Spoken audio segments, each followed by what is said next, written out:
Wainwright to piggyback off Michaelis. I felt like Miles could handle that situation coming in, whether it's a clean or dirty inning, a little bit differently than maybe Adam would. And I just like the way Merrill Kelly carries himself. I don't think this moment's too big for him. I know I've heard a lot of people say he hasn't pitched in a postseason game before. He walks around like it's kind of up to him whether he's going to be good or not. And I feel like in that moment, that's exactly the right guy to have temperament-wise out on the mound. So, and we have Brady Singer, we have Kyle Freeland available. So I've spoken with all of them about how they can play a role tonight. The 3 rows back on your left, Jorge. Mark, a lot of people have discussed what is the meaning of this tournament. Does it matter? We've asked you this question a bunch of times. Now, what does it mean? What would it mean to win the WBC championship? What does that mean? I think for me to represent your country and to come together as a team, I think what it would mean for the guys in that room,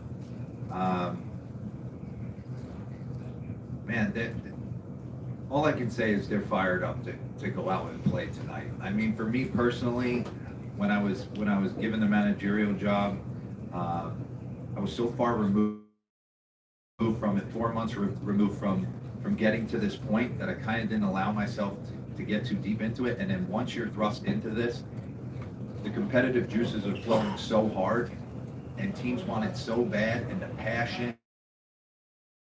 It's like you either perform or you get exposed. And I just think there is such a respect of the tournament from the guys in that room, a want to succeed, a want to represent your country. I think it would mean a ton. It would mean a ton to all those guys. Standing in the back left, Mark, Dave. Mark, sort of along those same lines. A lot of you guys have talked about how it's been like a once-in-a-lifetime experience. They've really enjoyed playing in the tournament. Whereas kind of on the flip side, the Japan team has had such a huge media following, and the country is really tuned in. I mean, does the U.S. team kind of feel a pressure to win it, you think, or do you think it's kind of not the same thing? No, I'm not feeling that in the room. I think, yeah, I don't know. I just feel like when you're in it, obviously it's the most important thing to the 30 guys in that room, the coaching staff. I get it from the outside. The parent clubs want to get these guys back to their club, getting ready for a season and getting them healthy. I just know that when you're in the fight, it's hard not to be 100% all in on this. And then I think the pageantry and some of the games we played in, I will say this till I die, that Trey Turner homer against Venezuela will be one of the greatest baseball memories for, I think, everyone in that room. And I just think it brought the team together.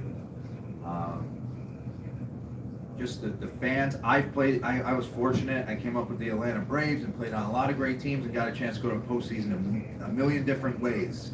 That game against Venezuela and the pageantry behind it and the fans, and even the game against Cuba, I know it got out of hand, but the fans, like, that is playoff atmosphere plus to me. So I think for a lot of these guys, the want to get their teams to the postseason moving forward is going to be even stronger. And I know in talking to a lot of these guys, Mike Trouts and Mookie Betts, Nolan Arenado, after being here and competing in this, like, this is kind of where it's at. Like, it just is. Standing on your right, Mark, Bob. Well, you know, you're managing this team, you're also a baseball fan. Yeah. Do you want to see Ohtani get his drop tonight? No, I'm good if he doesn't. Yeah. I'd be interested, honestly, as a baseball fan, in what Shohei, obviously, Mike is off the charts. You know, one of the 10 greatest players of all time, probably, when it's all said and done. Shohei's doing something we've never seen in the entire sport. I'm going to be interested to see if he does come into the game, kind of the backstory of how he was able to get loose. Because if he's DH and we've hit in that cage on that home side, there's not much room for him to kind of maneuver in there. So I'd be interested to see how they're going to play that out if he has to pitch. Right here, Jim. Okay, Mark, you talked about the respect of your group within the team. but there's also all these other teams playing and competing against you, a lot of them from the major leagues around the world. How has that changed or has it changed your perception at all about the quality of play around the world? That's a good question. Yeah, I definitely think that obviously a lot of countries are getting better at the game of baseball. Colombia, man, the arms they were running out there, they weren't named guys. Everyone was sitting 92 to 95 and had pretty decent stuff. I kind of knew playing winter ball throughout my career. I knew the pageantry and the passion behind Venezuela. Obviously, the Dominican. These guys are proud. These guys are, teammates of a lot of these guys, and we understand how much this means. I just have seen a snowball effect with the guys coming together as a team. They were just saying it. They were just talking about, tomorrow they'll be on planes back to Clearwater and wherever they go, West Palm, Jupiter, Arizona.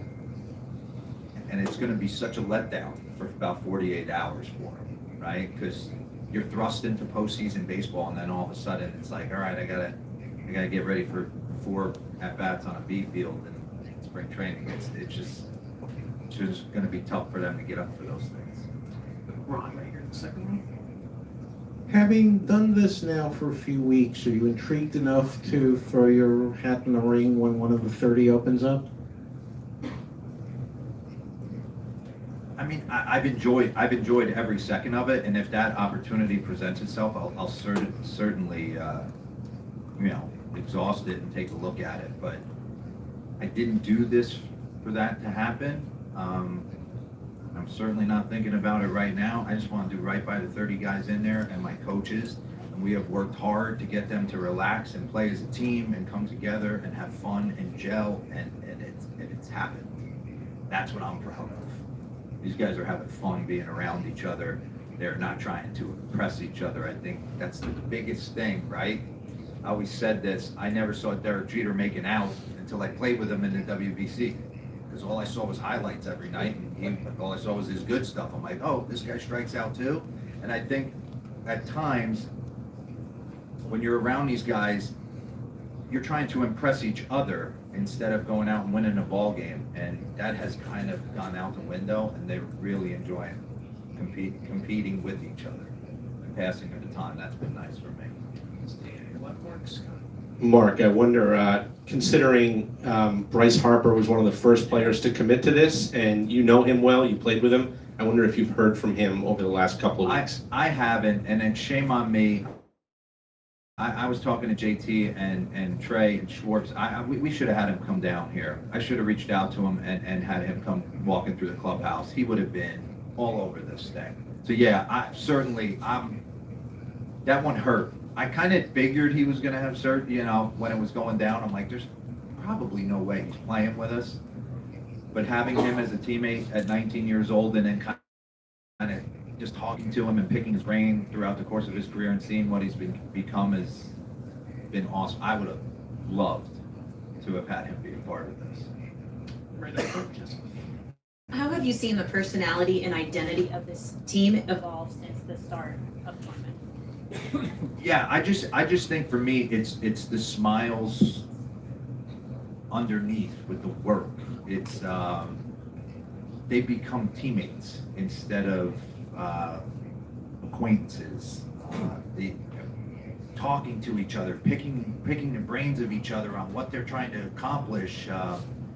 Both pitcher and hitter, watching them get more comfortable with the coaches. I personally think I can't rave enough about my coaches. It's hard for a pitcher not to want to pick Andy Pettit's brain. He's pitched in 8 World Series. It's hard for a hitter. I've watched Paul Goldschmidt and Michael Young form this bond. The respect of each player. It's hard not to want to pick Mikey Young and Ken Griffey Jr. brain on hitting. These guys have been some of the best to do it. Brian McCann with Will Smith and Higashioka and Real Muto. Brian's a 7-time All-Star, 7-time, 6-time Silver Slugger, won a World Series. I mean, these guys have massive respect for the coaches in that room. So that's been the joy of this thing. Obviously, winning tonight would be huge, but to watch these guys kind of relax and use the resources we've provided them and become a team has been huge. The two last ones in the first row. here. Hi, Mark, here. I'm from Venezuela. How do you manage during the tournament some restrictions of the organizations, especially with the change of that order in the rotation? Because some managers of other teams said that they couldn't do that, and maybe that's an issue of this tournament, and you could do that. It's a huge. I mean, some organizations said that this pitcher has to pitch this day, Oh, yeah. has to start, has to.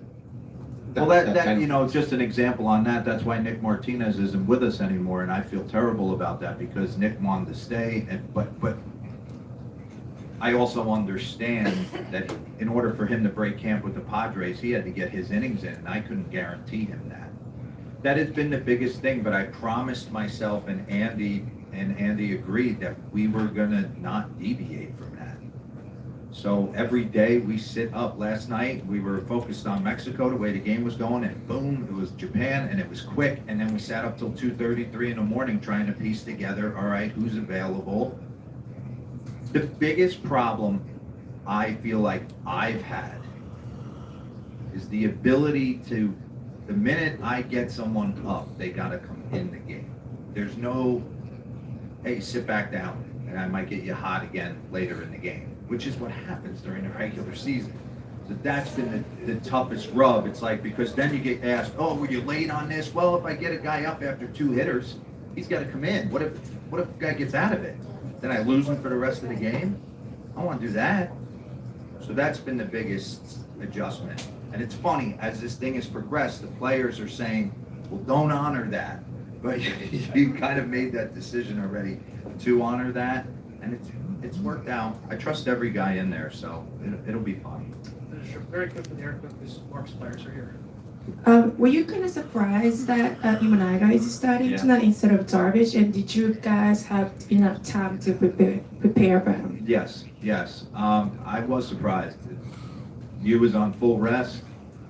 The familiarity with a bunch of guys that we have in our lineup, I thought he was the guy that was going. We were a little surprised, and we watched a ton of video on the guy who's starting tonight, and he's got his hands full with our lineup. It's crazy deep and crazy good. Mark, thanks so much. Good luck tonight. Appreciate it.